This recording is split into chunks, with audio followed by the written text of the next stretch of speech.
His Excellency Robert Kyagulanyi ali Canada era yabadde mu convention eye Canada naye nga wenjogerera envoy owa Canada Acheng waliwo ekiwandiiko ekyafulumye nga balaga bagenda mu deportinga olw'okwenyigira mu kutaataaganya abeekalakaasi ab'ekibiina ekya National Unity Platform. Tujjukira wiiki ewedde bwe baali beekalakaasa ku embasi ya Uganda.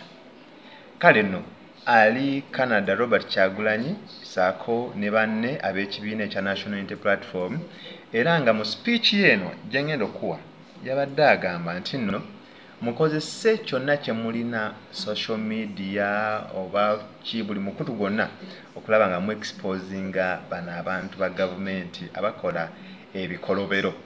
Speech yeeno era yagambye nti nno mwongere pressure mujongere ku gavumenti, mujongere ku abo abantu basobole okuwulira akaliro nga wagiyita.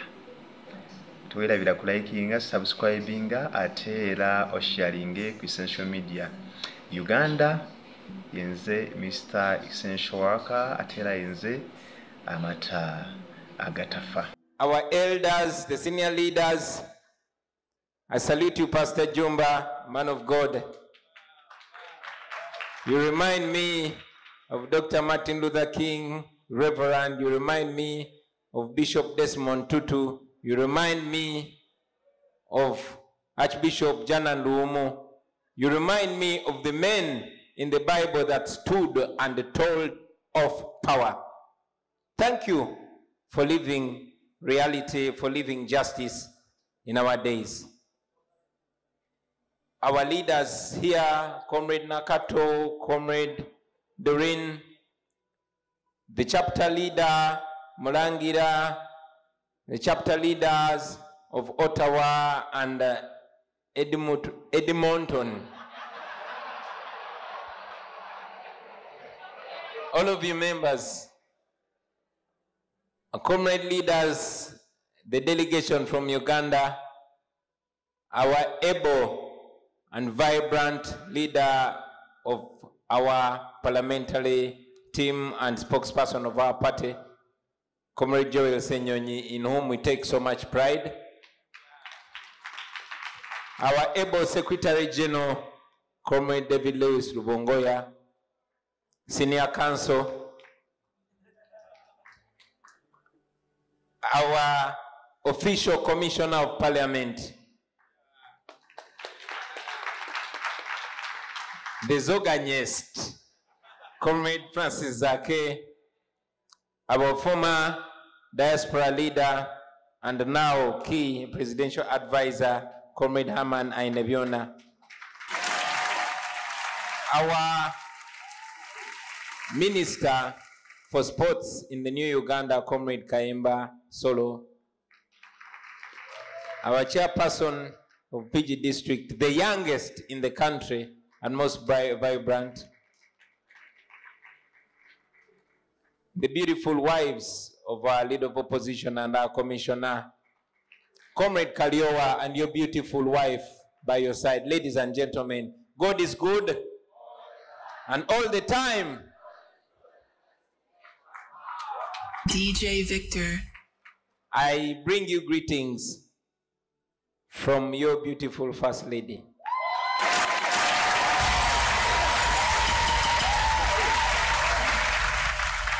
I bring you greetings from the leadership, the entire leadership of the People Power Movement and the National Unity Platform in Uganda and other chapters where we've been. I bring you greetings from the foot soldiers in Uganda. I bring you greetings from the political prisoners that I was able to speak to before I came. I bring you greetings from the people of Uganda. Babatumide bangambe mbabalabire nyo. Babatumide nebalani. Fellow Ugandans, we gather here today in Toronto, Canada, and I must say it is the power of God and your strong spirit of never giving up that we are able to be here for yet another NUP convention. Something that started out of a very bad situation in 2018 when my driver Yasin Kauma was murdered by the regime, and I was abducted, detained in a barracks and tortured to near death. Then Ugandans in Canada spontaneously came together and protested, demanding for my freedom until I was released. And then the People Power chapter of Canada was born. And then we became the National Unity Platform. And then we ran for president and we won the election. Yeah, there's no doubt about that. And then, here we are, ladies and gentlemen. Yes, they stole our victory. Yes, they killed, tortured, and imprisoned many of our comrades. Yes, they compromised many of our comrades, including some of our leaders. Painfully, including some members of parliament. But we refuse to give up. We have refused to give up. We have continued to fight back. In the diaspora, we have continued to grow stronger and stronger by every passing day. I'm very glad that the past few days I was able to address our chapters in Ottawa and Edmonton. Very, very big chapters, very, very big numbers. We must thank God for that. What does that mean? That means that even if we are not where we are supposed to be, we are not where we used to be. Tetunatuka jetulaga na ye tetuli wali wetwabeera. We are not stuck. We are moving. We are moving. We are not static. We are growing day by day. We must congratulate ourselves. We must be proud of our efforts, because under such terrible circumstances, by the grace of God, we keep putting one foot in front of the other. We have gone ahead to connect not only as Ugandans in the diaspora, but as change-seeking Ugandans who are not only talking about change, but are actively involved in the process to change our country. Last year, when I was here, I suggested to the leadership that we should not be addressing fellow Ugandans in only one province, but should stretch and go to other provinces. I'm glad and I want to salute the leadership that they made it possible. We were in Ottawa, we were in Edmonton, and it is my hope and prayer that next year we shall even go to other chapters and reach out to all Ugandans wherever they are. This reminded me of the 1980s when Museveni and his friends, the likes of Amama and Babazi, would go to Ugandans in Sweden and other European countries, asking them to join their struggle against the Obote regime. The only difference is that for them, they were fewer and weaker, and the situation back home was not as bad as it is today. So when I was coming here, I was thinking about what to say to you. Kati mbagambe ki bano abantu b'e Canada? What can I say to them in such a situation when, you know, back home, our people have gone from being covered by floods and mudslides in the countryside, but now they're being covered by garbage in the capital city. Duli twali tugamba amataba gabise abantu Kasese gabise kyalo Kiramba, ettaka lya Muvinze lyabise kyalo Kiramba ne Bududa, kati Kasasiro yabika abantu mu kibuga wakati. So when I was coming here, ngambi mbagambe ki bano? Because you are on social media, you're watching everything. You are the ones that give us updates, to the extent that now it is projected that more than 100 people are still covered there under, and about 30 houses and more are still covered there under. Why? Because somebody did not do their job. Somebody did not do their job, and no one can hold them accountable because they are relatives to somebody in power. When our country has become a laughing stock among nations, twafuka dda ekisekererwa kife twekolera ebyaddiikula. I mean, look at what our ambassadors are doing. Even here, that is where we are. So I don't know what to focus on today, what to tell you. Focus my message on the situation back home. It will take a whole day. So allow me to only talk about 2 things, maybe 3. First, I want to talk about how we can be different from the people we are fighting, and how we can do different from the things that we are fighting against. Ffe tusobola tutya okubeera ab'enjawulo kwabo be tulwanyisa, era tusobola kola biki eb'enjawulo okusinga ebyo bye tulwanyisa. Twagala kujjako bujja mu 7, ffe tujje tugambe it's our time to eat, ffe tuba tubba, twagala kugoba bye bakola, ffe tukole ki? Ffe tuba tukola ebyo ebikolobero bye bakola. How can we be different? Friends, I want to ask us to strive to be different. Not only in words, but in action. We must not be like them, and we must not do like them. And this speaks about our values. Discipline, reliability, integrity, inclusiveness, patriotism, and servant leadership. Nesi bigambo bugambo. When we criticize the regime about what they do, corruption, dictatorship, dishonesty, we must dare to be different in word and action. Tuleme byogera bwogezi, wabula tumekinge sure tuli banjawulo. Because somebody will say, I don't trust what you're saying because I see what you are doing. People see what we are doing. So what we say is just an additive. Abantu batujajingira ku bikolwa byaffe ate ffe twabagamba. Kye twasooka okukola, twasooka kubuusa abantu. Bonna amaaso ne bagaggulawo kati balaba. They can see through any lie.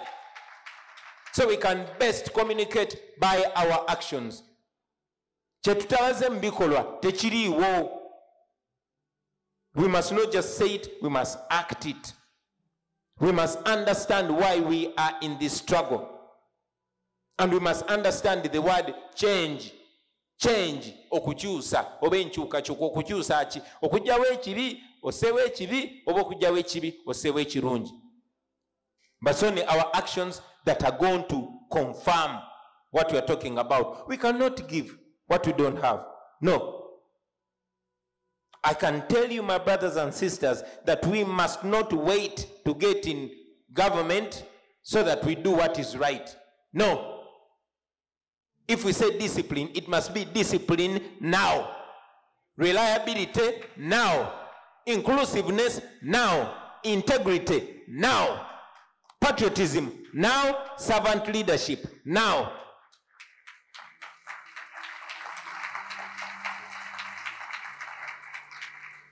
We cannot say that we shall be servant leaders when we take power, when we have not been servant leaders, when we are in the struggle. We cannot give what we don't have. So tulina okusooka okubibeera, then ne tulyoka tubiraga abantu.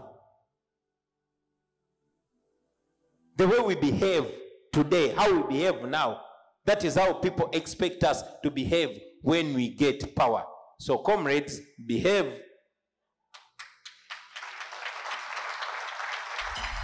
Engeri gye tweyisa kati bwe batusuubira okweyisa nga tukutte obuyinza katulina ffe kwekuba muto kitugambe engeri gye tweyisa ekonvinsinga abantu twesigana obuyinza kyetukola abantu bandyagadde otuwa ekibuli tukikole nalo basobola. So those are the constant questions zensaba twebuuze baganda bange. We can't give what we don't have. We must give that example. Katuli mu basampolingako kye tusobola okukola. I'm very glad that with this vibrant team ate tunaba baswaza.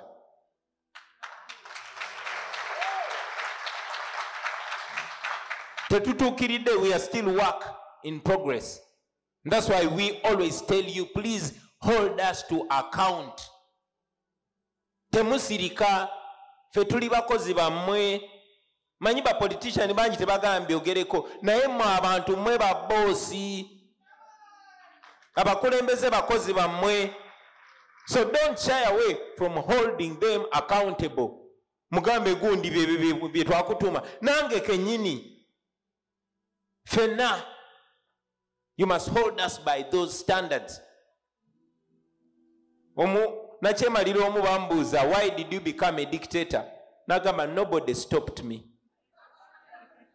Atenga kituufu abakulembeze abali mu zino ensi ezikulembera obulungi tebakola bino ebyakabi mu kubanga abantu balungi nnyo. Nedda, bakola ebintu ebirungi kubanga bano abantu bano bali empowered. You cannot bring them nonsense. Era bw'okola ekikyamu bajja kugoba. And that is the way we want to empower our people. That is why we say people power is our power. We have no power without the people. However, you comrades, you the members, you the citizens of Uganda, oba ndibeera nze oba alibeera mukulembeze mulala, muyina okumuholdinga accountable. Ever mumujjukize that you have the power and we exercise this leadership in your trust. Omukulembeze mba temukyamukiririzamu abatakyalina kyabagamba. And you must keep it that way so that abakulembeze basobole okusigala nga bakola ebyo ebibakiikirira.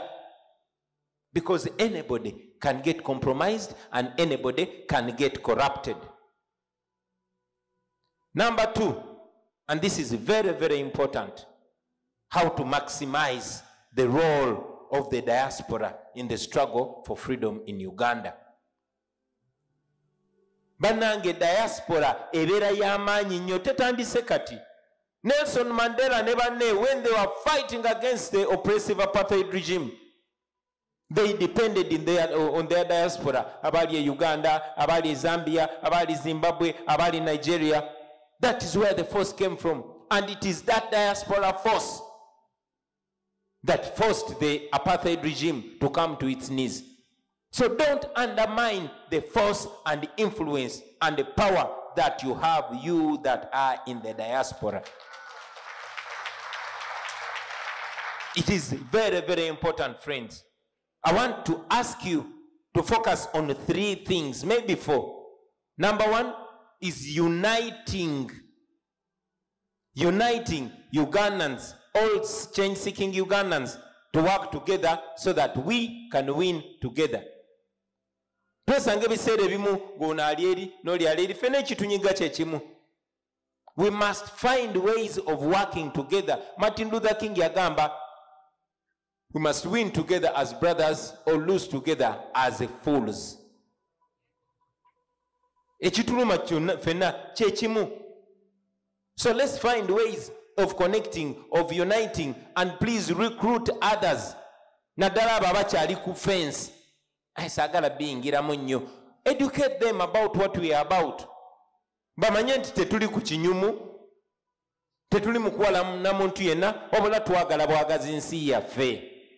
Let them understand, abakulu, abato, abamawanga gonna. I loved it when we were in Edmonton.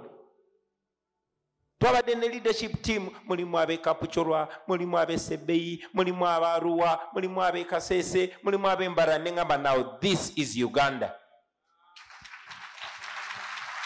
So please unite people.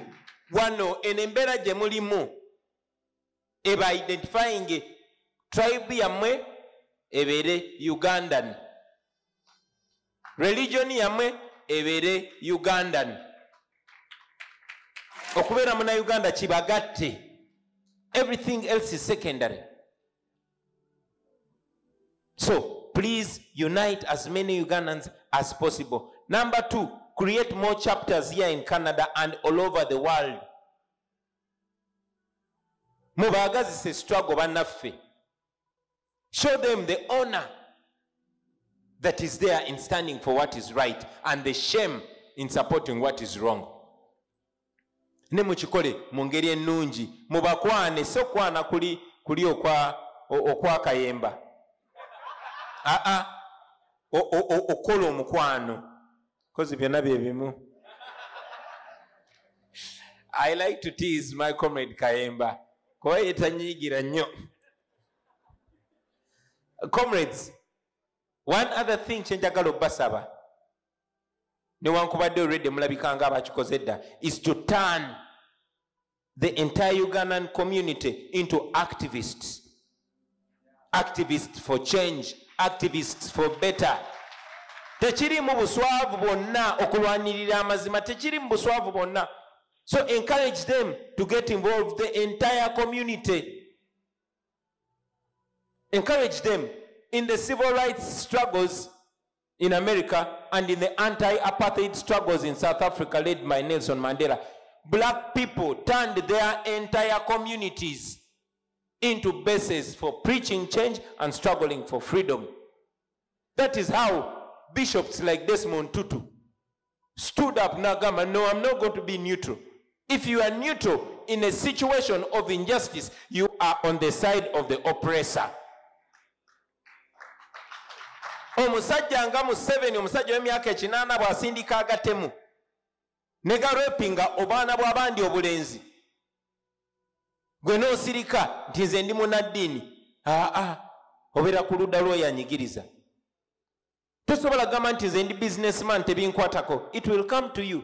Tosobola gamba nti nze ndi munnamawulire tekinkwatako, it will come to you.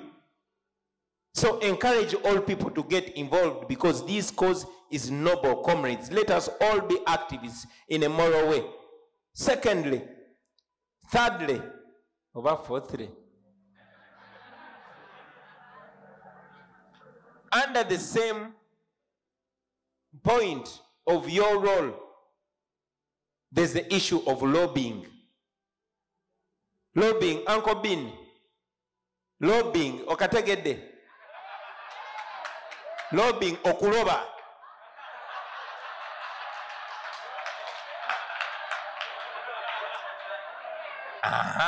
Akategedde. Kati ako Bin naye akamanyi. I know that some things are going to be for different people, for certain people. Every one of us has a role. Uncle Bin, the lobbying, I will not task you with it. That will be the work of some of us who are lawyers.